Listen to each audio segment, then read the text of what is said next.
ನಮಸ್ಕಾರ ಸ್ನೇಹಿತರೆ, ನಮ್ಮ ಚಾನಲ್ಗೆ ಸ್ವಾಗತ. ನಾವು ಇವತ್ತು ಒಂದು ಪ್ರಸಿದ್ಧವಾದ ದೇವಸ್ಥಾನಕ್ಕೆ ಹೋಗ್ತಾ ಇದ್ದೇವೆ. ಈ ದೇವಸ್ಥಾನವು ಇರೋದು ಶ್ರೀ ಕ್ಷೇತ್ರ ಕಬ್ಬಾಳು, ಕರ್ನಾಟಕದ ರಾಮನಗರ ಜಿಲ್ಲೆಯ ಕನಕಪುರ ತಾಲೂಕಿನ ಒಂದು ಪ್ರಸಿದ್ಧ ಮತ್ತು ಪವಿತ್ರ ಧಾರ್ಮಿಕ ಕ್ಷೇತ್ರವಾಗಿದೆ. ಇಲ್ಲಿ ನೆಲೆಸಿರುವ ಶಕ್ತಿ ದೇವತೆಯಾದ ಶ್ರೀ ಕಬ್ಬಾಳಮ್ಮ ದೇವಿ ಭಕ್ತರ ಇಷ್ಟಾರ್ಥಗಳನ್ನು ಈಡೇರಿಸುವ ಪ್ರಬಲ ದೇವತೆಯನ್ನಾಗಿ ಪೂಜೆ ಮಾಡುತ್ತೇವೆ. ಕಬ್ಬಾಳು ಕ್ಷೇತ್ರದ ಬಗ್ಗೆ ಸಂಪೂರ್ಣ ಮಾಹಿತಿಯನ್ನು ತಿಳಿಸುತ್ತಿದ್ದೇವೆ ಸ್ನೇಹಿತರೆ. ಈ ದೇವಸ್ಥಾನವು ತುಂಬ ಚೆನ್ನಾಗಿದೆ. ನೀವು ಕೂಡ ಒಮ್ಮೆ ಭೇಟಿ ನೀಡಿ ಸ್ನೇಹಿತರೆ. ಈ ವಿಡಿಯೋವನ್ನು ಕೊನೆಯವರೆಗೂ ಪೂರ್ತಿ ನೋಡಿ ಸ್ನೇಹಿತರೆ. ಇವತ್ತಿನ ಈ ವಿಡಿಯೋದಲ್ಲಿ ಕಬ್ಬಾಳು ದೇವಸ್ಥಾನದ ಬಗ್ಗೆ ತುಂಬ ಮಾಹಿತಿಯನ್ನು ತಿಳಿಸಿದ್ದೇವೆ ಸ್ನೇಹಿತರೆ. ಹಾಗೆ ಈ ದೇವಸ್ಥಾನ ಯಾವುದಕ್ಕೆ ಪ್ರಸಿದ್ಧಿ, ಈ ದೇವಸ್ಥಾನಕ್ಕೆ ಯಾವ ಮಾರ್ಗವಾಗಿ ಹೋಗಬೇಕು, ದೇವಸ್ಥಾನಕ್ಕೆ ಎಷ್ಟು ದೂರ ಹೋಗಬೇಕು ಎಂಬುದರ ಬಗ್ಗೆ ಸಂಪೂರ್ಣ ಮಾಹಿತಿಯನ್ನು ಇವತ್ತಿನ ಈ ವಿಡಿಯೋ ಮೂಲಕ ನಿಮಗೆ ತಿಳಿಸುತ್ತೇವೆ ಸ್ನೇಹಿತರೆ. ಕಬ್ಬಾಳು ಕ್ಷೇತ್ರದ ಇತಿಹಾಸ ಮತ್ತು ಹಿನ್ನೆಲೆ ಬಗ್ಗೆ ತಿಳಿದುಕೊಳ್ಳೋಣ ಸ್ನೇಹಿತರೆ. ಶಕ್ತಿ ದೇವತೆ, ಇಲ್ಲಿನ ಮುಖ್ಯ ದೇವತೆ ಶ್ರೀ ಕಬ್ಬಾಳಮ್ಮ ತಾಯಿ ಉಗ್ರ ಮತ್ತು ಕರುಣಾಮಯಿ ಶಕ್ತಿ ದೇವತೆಯಾಗಿದ್ದಾರೆ. ಈಕೆ ಸುತ್ತಮುತ್ತಲಿನ ಹಲವು ಹಳ್ಳಿಗಳ ಜನರ ಕುಲದೇವತೆಯಾಗಿದ್ದಾರೆ. ಇದು ಅತ್ಯಂತ ಹಳೆಯ ಇತಿಹಾಸ ಹೊಂದಿರುವ ಕ್ಷೇತ್ರವಾಗಿದೆ. ಶಿಥಿಲಗೊಂಡಿದ್ದ ಹಳೆಯ ದೇವಸ್ಥಾನವನ್ನು 2015ರಲ್ಲಿ ಅತ್ಯಂತ ಭವ್ಯವಾಗಿ ಪುನರ್ನಿರ್ಮಾಣ ಮಾಡಲಾಗಿದೆ. ಮುಖ್ಯ ದೇವಸ್ಥಾನದ ಪಕ್ಕದಲ್ಲಿಯೇ ಶ್ರೀ ಬಸವಣ್ಣ ನಂದಿ ದೇವರ ಆಲಯವಿದೆ. ಭಕ್ತರು ತಮ್ಮ ಕಷ್ಟ ನಿವಾರಣೆಗಾಗಿ ಇಲ್ಲಿ ವಿಶೇಷ ಸೇವೆಯನ್ನು ಸಲ್ಲಿಸುತ್ತಾರೆ. ಕಬ್ಬಾಳಮ್ಮನ ಜಾತ್ರೆಯನ್ನು ಪ್ರತಿ ವರ್ಷ ಮಾರ್ಗ ಮಾಸದ ಕೊನೆಯ ವಾರದಲ್ಲಿ ಮಹಾಶಿವರಾತ್ರಿಯ ಸಂದರ್ಭದಲ್ಲಿ 5 ದಿನಗಳ ಕಾಲ ಅತ್ಯಂತ ಅದ್ಧೂರಿಯಾಗಿ ಜಾತ್ರೆ ಜರುಗುತ್ತದೆ. ಈ ಸಮಯದಲ್ಲಿ ದೇವಿಗೆ ಐತಿಹಾಸಿಕ ಚಿನ್ನದ ಕಿರೀಟವನ್ನು ತೊಡಿಸಲಾಗುತ್ತದೆ.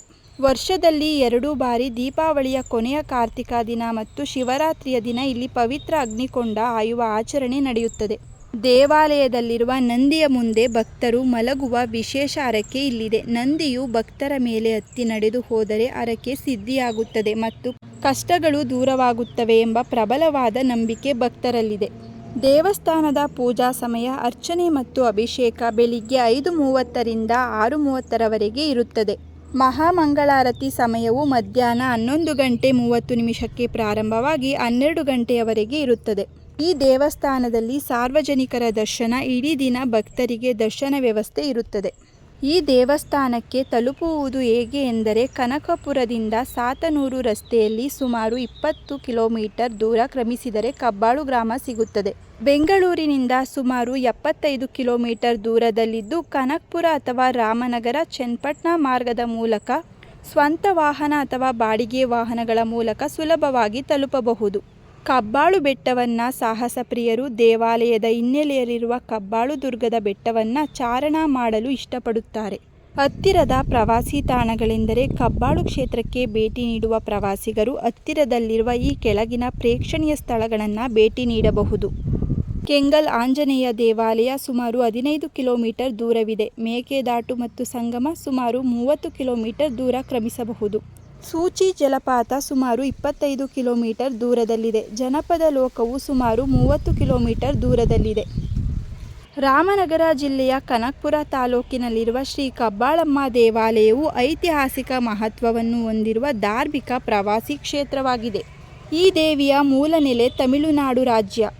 ಈ ತಾಯಿಯು ತನ್ನ ಪರಿವಾರದ ದೇವರುಗಳೊಂದಿಗೆ ಲೋಕ ಸಂಚಾರಕ್ಕಾಗಿ ಬಂದಾಗ ಕಬ್ಬಾಳು ಊರಿನ ಬಳಿ ಭಾರೀ ಮಳೆ ಸುರಿಯಲಾರಂಭಿಸಿತು. ಈ ಸಂದರ್ಭದಲ್ಲಿ ಅಡಿಕೆ ತೋಟವೊಂದರಲ್ಲಿ ನೆಲೆಸುತ್ತಾಳೆ. ನಂತರ ಊರಿನ ಗ್ರಾಮ ದೇವತೆಗಳ ಆಶ್ರಯ ಪಡೆದು ಅದೇ ಸ್ಥಳದಲ್ಲಿ ಶಾಶ್ವತವಾಗಿ ನೆಲೆ ನಿಲ್ಲುತ್ತಾಳೆ. ದೇವಿಯು ಕಬ್ಬಾಳು ಎಂಬ ಗ್ರಾಮದಲ್ಲಿ ನೆಲೆ ನಿಂತಿರುವುದರಿಂದ ಇಂದಿಗೂ ಕಬ್ಬಾಳಮ್ಮ ಎಂದೇ ಪ್ರಸಿದ್ಧಳಾಗಿದ್ದಾಳೆ.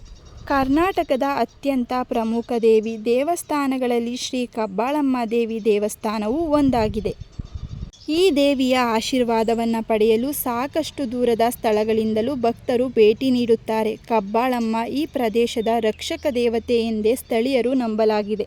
ಭಕ್ತರ ನಂಬಿಕೆಗಳ ಪ್ರಕಾರ ಅನೇಕ ಕ್ಷೇತ್ರಗಳಂತೆ ಈ ಕಬ್ಬಾಳಮ್ಮ ದೇವಿ ದೇವಸ್ಥಾನಕ್ಕೂ ತಮ್ಮ ಈಡೇರಿಕೆಗಳು ಮತ್ತು ಪರಿಹಾರಗಳನ್ನು ಕಂಡುಕೊಳ್ಳಲು ಬರುತ್ತಾರೆ. ಕಬ್ಬಾಳಮ್ಮ ದೇವಿಯ ಮಹಿಮೆಯ ಬಗ್ಗೆ ಆಕೆಯನ್ನು ಪೂಜಿಸುವ ಹಾಗೂ ನಂಬುವ ಭಕ್ತರಿಗೆ ಮಾತ್ರ ಗೊತ್ತು.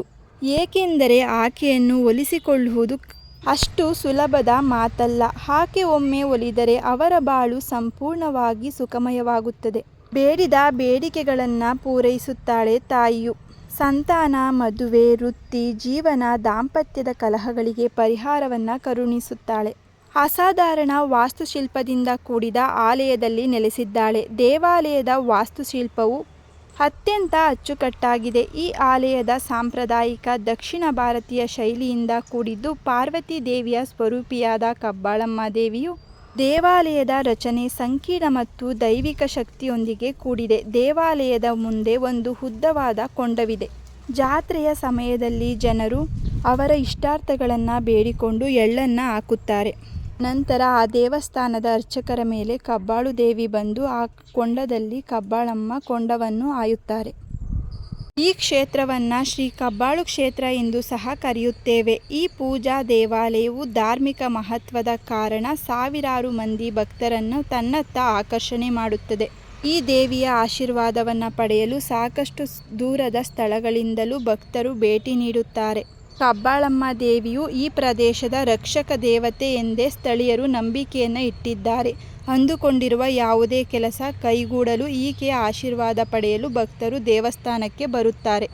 ಈ ಕ್ಷೇತ್ರದಲ್ಲಿ ದೊಡ್ಡ ದೊಡ್ಡ ರಾಜಕಾರಣಿಗಳು ಸಹ ತಾಯಿಯ ಕೃಪೆಗೆ ಪಾತ್ರರಾಗಲು ಹಾಗೂ ಪ್ರಾರ್ಥಿಸಲು ಭೇಟಿ ನೀಡುತ್ತಾರೆ. ಇನ್ನು ಈ ದೇವಿಯ ದೇವಸ್ಥಾನವು ಇತಿಹಾಸ ಮತ್ತು ಆಕರ್ಷಕವಾದ ವಾಸ್ತುಶಿಲ್ಪವನ್ನು ಒಳಗೊಂಡಿದೆ.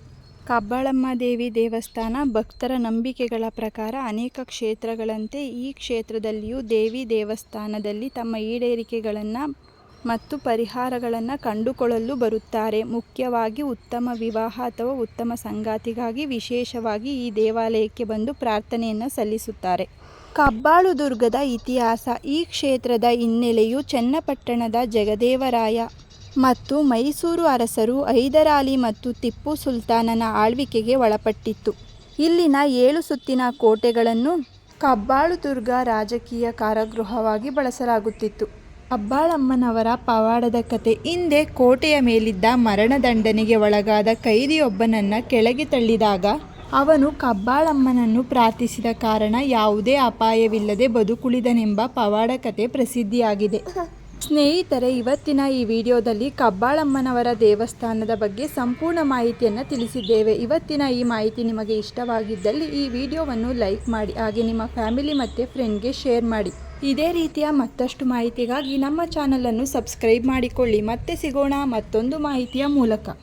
ಈ ವಿಡಿಯೋವನ್ನು ನೋಡಿದ ಎಲ್ಲರಿಗೂ ಕೂಡ ಧನ್ಯವಾದಗಳು.